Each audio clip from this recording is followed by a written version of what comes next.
everybody, this is Gerryl Krilic, Frisco Fit City Ambassador, welcoming you to this edition of the Get Moving Minute. It is day 5 of our Actions for Happiness Challenge for the month of January in the year of 2021. And today, for day 5, the tip, strategy, or technique that I'm going to encourage you to do to bring more happiness into your life is to think about all the people in your inner circle, in your daily life that you surround yourself with, your support system. I want you to be really intentional today and look for the good in these folks and notice their strengths.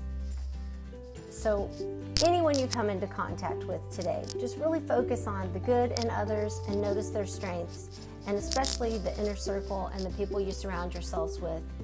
That is your support system, and there's a reason they're in your life. This is Gerryl Krilic, Frisco Fit City Ambassador, reminding you to get up, get out, get moving each and every day.